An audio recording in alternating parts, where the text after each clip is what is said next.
So what's on your service menu? Do you provide eyebrow enhancements? Are you waxing? Are you tinting? Are you shaping? Are you doing anything that has to do with lifting? Maybe you're looking to exclusively provide those eyelash extensions. And let's explore what's on your service menu. What do you want to be on your service menu? Where would you like to work, for yourself or someone else? What kind of salon space or spa space are you interested in? All of these factors make you ask the question, well, where should I go to school? What program is right for me and for my future career? We're going to discuss that and all the nitty-gritty questions that you need to ask to narrow down that search of which school, which program is just right for you. So listen in to this week's episode of the Minnesota Lash Tech.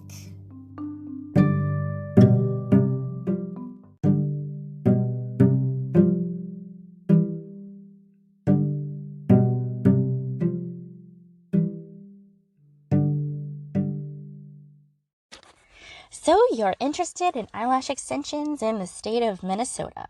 You know you have to obtain a license in order to do so. So which school do you choose?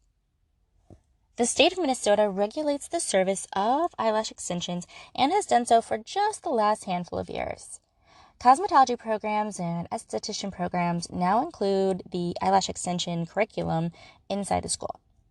These two types of licenses, the cosmetology and the esthetology, they will include eyelash extension services within their scope of practice.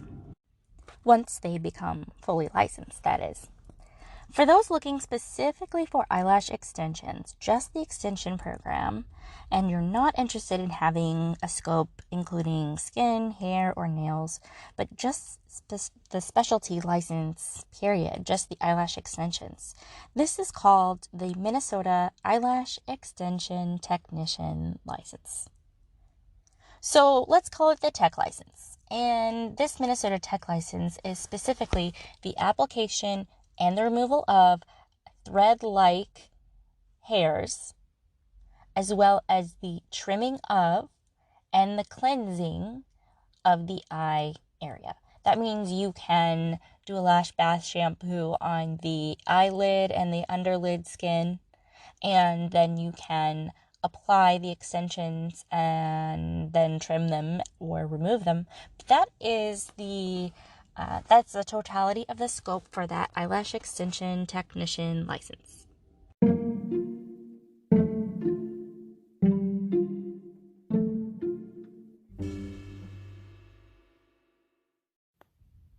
The eyelash extension technician license, that's a mouthful. This license is recognized by the State Board of Cosmetology in Minnesota.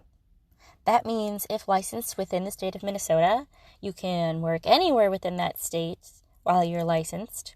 But this license may or may not be recognized outside of the state because only Minnesota's cosmetology regulates the state of Minnesota. So this will be true for any state. The State Board of Texas will regulate their cosmetology licensees, and only the State Board of Texas can regulate those folks. Now, there are such things as reciprocity, where you can recognize licenses in other states, but that's a whole nother topic for a whole nother day, and don't get into the weeds on that. Just focus on Minnesota has this license and has only had so for just the last handful of years. Cosmetology programs and esthetology programs do include eyelash extensions, or should include it, within the curriculum. But the severity and the intensity of these programs within the broader scope of the licenses will differ from program to program. So we'll talk about that in a bit, but because this program is fairly new, if you're looking for a school to teach you just that 38-hour course for the eyelash extension technician license, there are just a handful of schools that will offer this specific standalone course. And choosing your school may depend on a few different factors. One factor could be where you are located in the states. Some areas of the state may have multiple choices within your city to choose from, such as if you're in a larger city, maybe the Twin Cities, St. Paul, Minneapolis, you might have a greater number of choices. Still not vast, but just a greater number of choices than maybe if you are in a more rural community, say. So proximity may be a contributing factor to which school you're choosing. But that is not the only factor. Begin to narrow down your search by deciding which program is right for you. Will you one day want the opportunity to provide eyelash tinting or eyebrow waxing? In the future, will you want to provide facials as well as eyelash extensions? Do you desire to do nails as an add-on service to the lashes?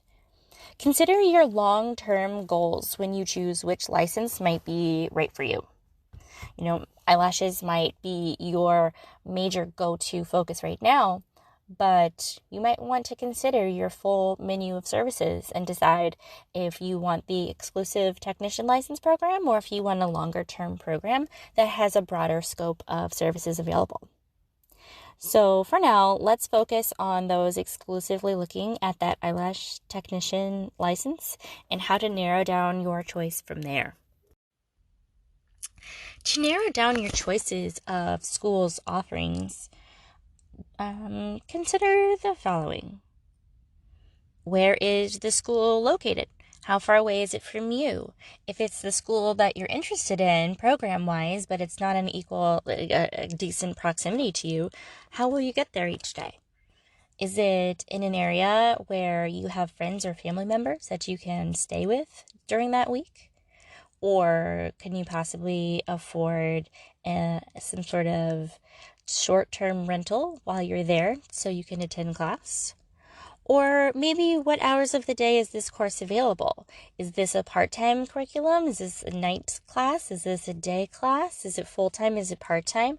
How will that affect your commute? How will that affect how long the program is? How long will that affect all these factors that go into the timing? Or maybe you are working a job while you're going to school. Can you make these hours work? What dates do they offer this course? Is it during a time that you can take the time to work this class so that you can have your best hands-on experience? What is included with the training? Will this course be online, or is this in person or hybrid of both? These are all the kinds of things that we want to think about, especially with a hands-on course. We really want to be able to see someone in person so that we can practice on live models, but also so that the trainer can watch our body position, our ergonomics, the way we're holding tweezers. Is this right? Is this wrong? How should I position myself, my client, my tweezers, so that things can be as ergonomic as possible and avoiding hand and body cramping, but also to provide the best result for the client and then subsequently have a returning client.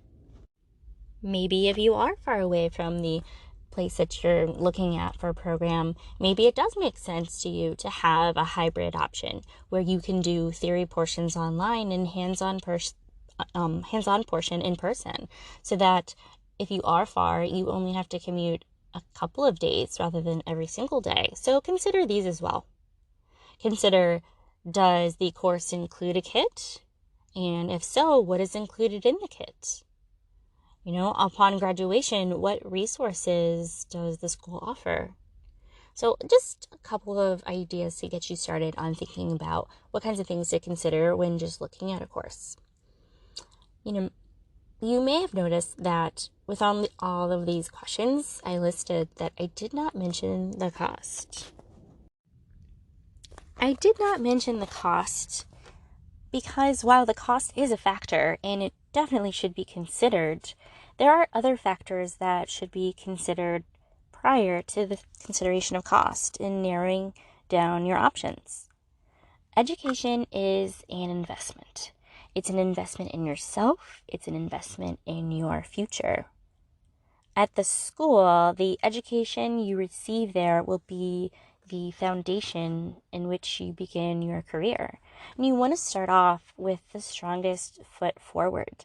The education that you're getting, after 1 week, you'll be flying solo. You'll be legally able, if you've passed your boards and obtained your license, you'll be legally able within 1 week to provide services. Do you feel prepared? Do you feel like you can ask questions for follow-up? With a license course as short as 38 hours, you will want the most in-depth bang for your buck. Consider that in 1 week of training, you'll be legally able to put tweezers on someone's eye. How confident do you feel? This is a high-skilled, detailed service that you and the public that you serve will want you to have the greatest confidence in your skills and ability. So choosing a skill based on low cost alone may not be cost effective at all. If you're going for the lowest cost option, are you getting the highest rate of education? So if upon graduation you do not have the skills to retain the clients, you will not be, reimbursing yourself for your investment in that education.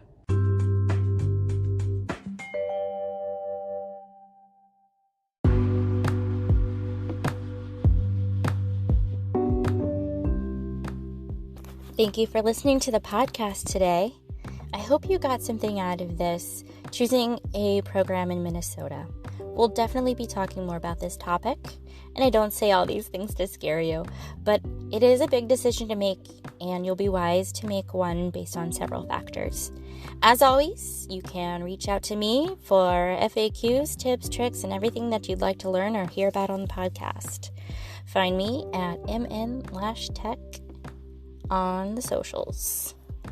Everyone have a great day.